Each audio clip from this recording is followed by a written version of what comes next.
کان میں فٹ کرتے ہوئے بولے کہ اور دیکھ لیجئے اس وقت بھی بہت جی لگا کے بھونک رہا ہے۔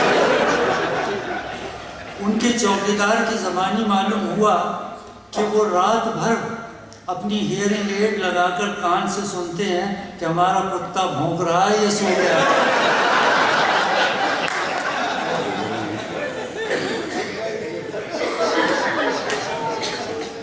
وہ یہ کہتے بھی سنے گئے کہ سیزر اشرافوں کا کتا معلوم نہیں ہوتا۔ ادھر ان کی بیوی کی بدگمانی کا یہ عالم کہ سیزر جھوٹوں بھی دروازے میں جھانک لے تو جھٹ ہاتھ بھر کا گھونگھٹ نکال لیتی۔ 3 ہفتے بعد دیکھا کہ پھر منہ کھلا ہے، ہمارے غمکدے کی طرف چلے آ رہے ہیں۔ ہمارے پرجوش السلام علیکم کے جواب میں فرمایا، دیکھیے اس خنزیر کے بچے نے کیا کیا ہے۔ مرزا بیچ میں بول اٹھے، منہ سنبھال کر بات کیجئے، وہ کتے کا بچہ ہے۔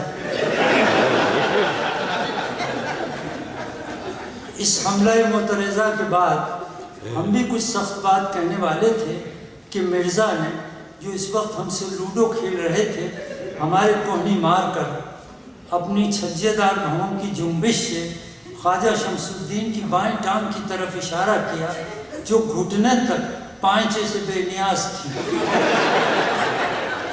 ہم نے کنکھیوں سے دیکھا تو زخم واقعی اتنا لمبا تھا کہ زپ لگا کر بآسانی بند کیا جا سکتا۔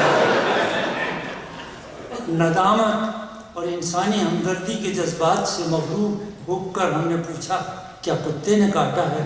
فرمایا، جی نہیں، میں نے خود ہی کاٹ لیا۔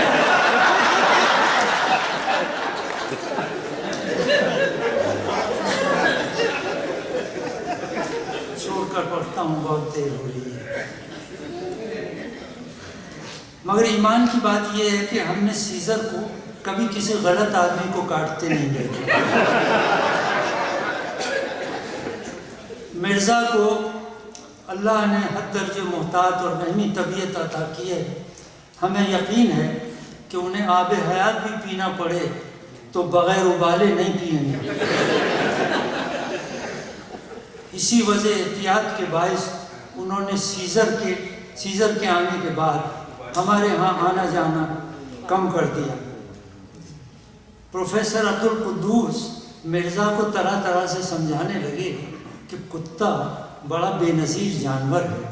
کتے کے سوا کوئی جاندار پیٹ بھرنے کے بعد اپنے پالنے والے کا شکر ادا نہیں کرتا۔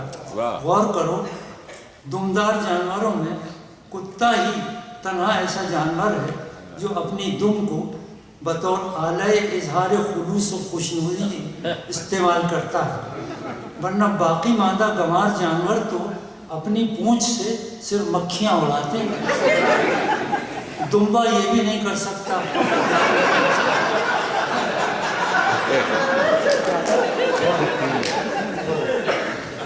اس کی دم صرف کھانے کے کام آتی ہے۔ البتہ بیل کی دم کو مروڑیں تو ایکسیلریٹر کا کام دیتی ہے۔ مگر تمہیں بیل گاڑی تھوڑی دوڑانی ہے۔ پھر مرزا کے زانوں پہ ہاتھ مار کر کہنے لگے کہ ہائے، ایک فرانسیسی ادیبہ کیا خوب کہہ گئی ہے کہ میں آدمیوں کو جتنے قریب سے دیکھتی ہوں اتنے ہی کتے اچھے لگتے ہیں۔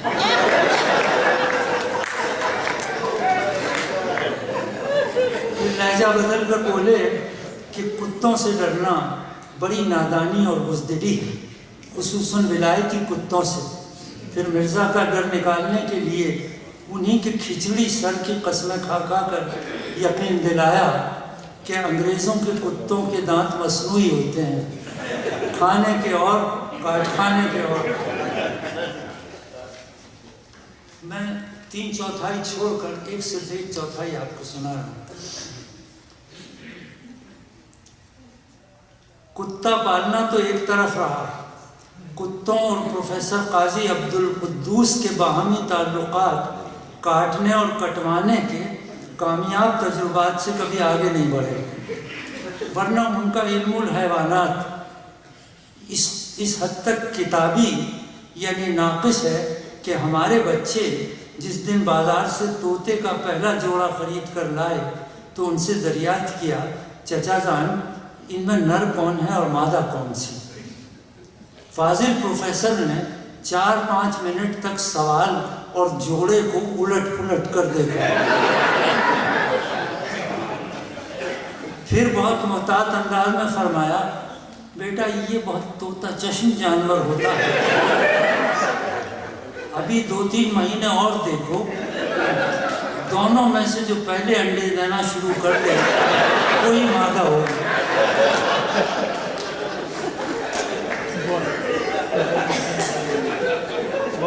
خیر، یہ لا علمی تو انسانی معذوری سمجھ کر پھر بھی معاف کی جا سکتی ہے، کیونکہ طوطا اپنی مادہ کو انسان کی بنسبت زیادہ آسانی سے پہچان لیتا ہے۔ ایک دن انہوں نے کہا کہ ان کو اپنے بالش بھر کے پلے سے بے انتہا فائدہ پہنچ رہا ہے۔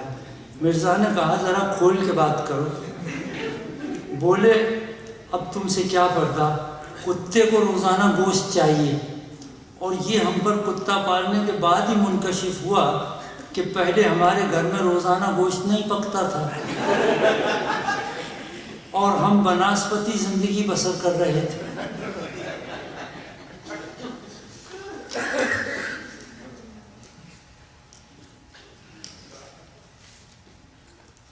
اونچی ذات کے کتوں کی صحت بخش صحبت سے پروفیسروں کی کایا پلٹ ہونا تو غیر شاعرانہ خیال آرائی ہے، تاہم اس کی گواہی سارا محلہ دے گا کہ ہمارے بعض احسان فراموش ہمسایوں کی گرتی ہوئی صحت پر سیزر کی موجودگی، خصوصاً اس کے بھونکنے کا نہایت خوشگوار اثر پڑا، جس کا ایک ادنا کرشمہ یہ تھا کہ غریب خانے کے سامنے سے گزرتے ہوئے لدھڑ سے لدھڑ پڑوسی کی چال میں ایک عجب چوکنا پن، ایک عجیب چستی اور لپک جھپک پیدا ہو جاتا۔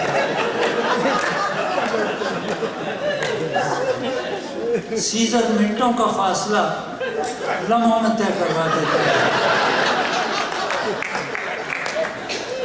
اوروں کا کیا ذکر، خود خواجہ شمس الدین جو کہنے کو سیزر سے نانا تھے، اس کے فیضان صحت سے اپنے کو نہ بچا سکے۔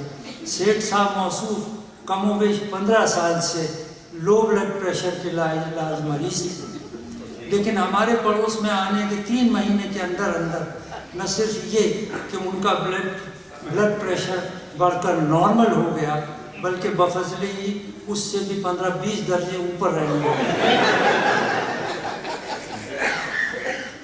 چھوڑ کے پڑھتا ہوں۔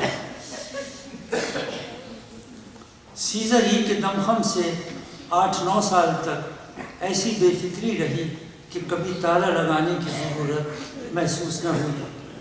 وہ ایک سمجھدار کتے کی دیگر فرائض بھی انجام دیتا رہا، جن سے صاف بوئے وفا آتی تھی۔ یہی نہیں کہ وہ ناشتے پر ہمارے لیے تازہ اخبار منہ میں دبا کر لاتا، بلکہ جب مہینے کی پہلی تاریخ کو اخبار والا بل لے کر آتا تو اس پر بھونکتا بھی تھا۔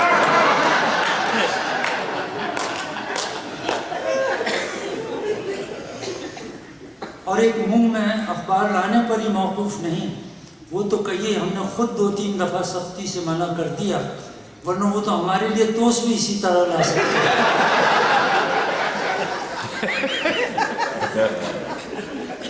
کھانے پر دونوں وقت وہ ہماری کوہنی سے لگا بیٹھا رہتا اور حسب معمول ہم ہر 5 لقموں کے بعد 1 لقمہ اسے بھی ڈال دیتے۔ اگر وہ اسے سون کر چھوڑ دیتا تو ہم فوراً تاڑ جاتے کہ ہو نہ ہو کھانا باسی۔ غرض کے بہت ہی ذہین اور خدمتی تھا۔ وقت گزرتا دکھائی نہیں